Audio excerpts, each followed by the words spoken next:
13 तारीख को फिर एक बार चुनाव है, उपचुनाव। ये सीट आपने उसी दिन तय हो गया था जब 4 तारीख को उदामा जी यहाँ से सांसद बने और मोदी जी के घमंडी मन को आपने 10 साल बाद वापस घर भेज दिया। उसी दिन ये तय हो गया था कि तरारी में उपचुनाव होने वाला है और 13 को उपचुनाव है। आप देख रहे हैं कि तरारी चुनाव का नजारा बदला हुआ। आप 2020 के चुनाव को याद करिए। उस समय भारतीय जनता पार्टी मैदान में थी और उस समय भारतीय जनता पार्टी का कहना था कि हम अपराधियों के साथ साठगांठ नहीं करें। ये आपके जो पुराने सांसद थे वो पूरा गिनाते थे कि कितने बड़े अपराधी हैं। और आज जब यहां से माले की जीत हुई है, जब मोदी जी का बहुमत जनता ने छीन लिया दिल्ली में, किसी तरह नीतीश जी के समर्थन से, चंद्रबाबू नायडू के समर्थन से उनकी सरकार चल रही है, तो वही भारतीय जनता पार्टी है जो फिर एक बार साफ साफ अपराधियों के साथ साठगांठ करके अपराधी ताकत के बल पर आप पूरे तरारी से लेकर के पूरे बिहार पर कब्जा करना चाहते हैं। अब इसी दौर में जब हम लोग नीतीश जी को याद दिला रहे हैं कि आपने जो गरीबों से वादा किया उसको पूरा करो। 2-2 लाख रुपए देने की बात थी 95 लाख परिवार को जिनका महीने में कमाई 6,000 से कम है। अभी तक 1 लाख परिवार हक को वादा निभाओ आंदोलन चला रहे हैं। जब हम पदयात्रा निकाल रहे हैं बदलो बिहार न्याय यात्रा, ताकि बिहार विधानसभा में जो 65% आरक्षण का प्रस्ताव पारित हुआ बिहार के दलित पिछड़ों के लिए, आदिवासियों के लिए, और हाईकोर्ट ने रोक लगाई और नीतीश जी और मोदी जी दोनों कह रहे हैं कि हम क्या कर सकते हैं कि हाईकोर्ट ने रोक लगा दी। झूठ बोल रहे हैं। इस देश में 69% आरक्षण लागू है तमिलनाडु में और कोई कोर्ट कुछ नहीं बोलता क्योंकि उस आरक्षण को संविधान के 9वीं अनुसूची में डाला गया। तो जब हम कह रहे हैं नीतीश जी से याद दिला रहे हैं कि भाई ये जो आपने तय किया था उसको डालो, संसद में भी पारित कराओ। ये जो बिहार का 65% आरक्षण विधानसभा से पारित हुआ संसद में पारित करके उसको बाबा साहब अम्बेडकर के संविधान के 9वीं अनुसूची में डाल दो। तो उस समय कुछ नहीं करते हैं, लेकिन इस समय अपना एजेंडा लेकर के आए। भूमि सर्वे, स्मार्ट मीटर। भूमि सर्वे का मतलब हमने नवादा में देख लिया।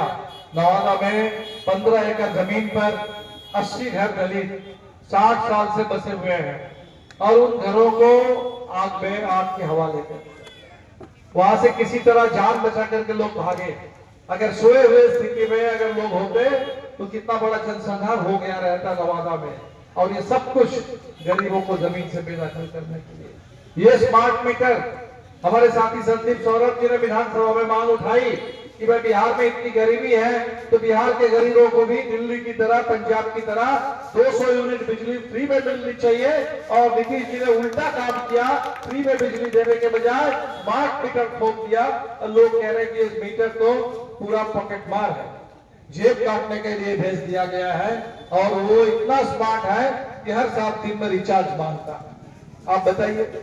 और इसीलिए हम लोग जब इस मुद्दे पर बात कर रहे हैं तब आप देखेंगे कि गिरिराज सिंह बिहार में त्रिशूल लेकर के यात्रा निकाले। बच्चे स्कूल की बात कर रहे हैं और भाजपा के नेता त्रिशूल की बात कर रहे हैं। अपराधियों को आगे करके चुनाव में आ रहे हैं और इसीलिए तरारी के सामने ये बिल्कुल फिर एक बार आपको चुनना है।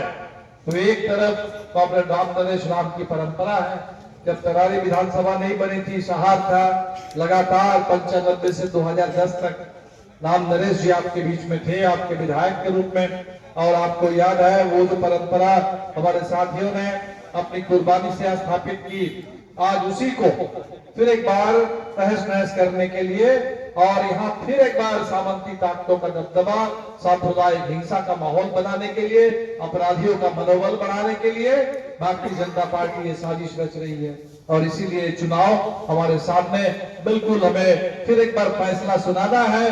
और हम जानते हैं कि 13 तारीख को मशीन में भी 1 नंबर पर ही है राजू जी का नाम। उस 1 नंबर पर आप 13 तारीख को इतना जम करके झंडे पर 3 तारा पर वोट डालें ताकि इस बार नया रिकॉर्ड बन जाए यहाँ से और रिकॉर्ड मतों से जीत करके जाए और ये भाजपा वालों को पता चल जाए ये चाहे वो योगी आदित्यनाथ हो, ये गिरिराज सिंह हो, ये सारे लोग जो आकर के यहाँ पूरे हिंसा का माहौल बनाना चाहते हैं, गरीबों को डराना चाहते हैं। सुदामा जी सांसद बने हैं और इनको बच नहीं रहा है, और इसी तरह से किस भाषा में बात कर रहे हैं जाकर के। जनता ने राय दिया है, जनता के आशीर्वाद से, जनता के समर्थन से तरारी के विधायक सांसद बने हैं, और इनको लग रहा है कि भाई ये गरीबों का मनोबल बढ़ जाएगा।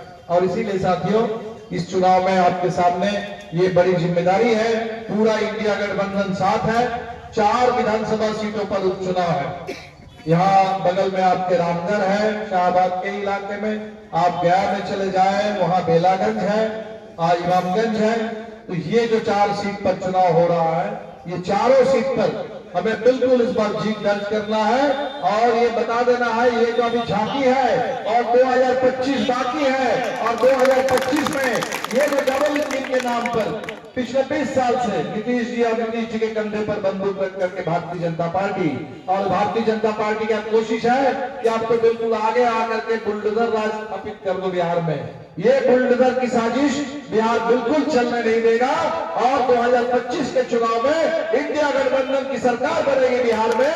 और जो गरीबों के एजेंडे पर हमने कहा कि बिहार में काम होना चाहिए, गरीबों के मान सम्मान की गारंटी होनी चाहिए, रोजगार पर बात होनी चाहिए, जो दिशा हम लोगों ने तय की, दलितों पिछड़ों को ज्यादा आरक्षण मिलना चाहिए, बच्चों के लिए सरकारी स्कूल और बड़ी संख्या में हमें स्कूल खोलने की जरूरत है। इस रास्ते पर बिहार को ले जाने के लिए बाबा साहब अम्बेडकर के संविधान, उस संविधान के रास्ते पर बदलाव की दिशा में, इंसाफ की दिशा में बिहार को आगे बढ़ाने के लिए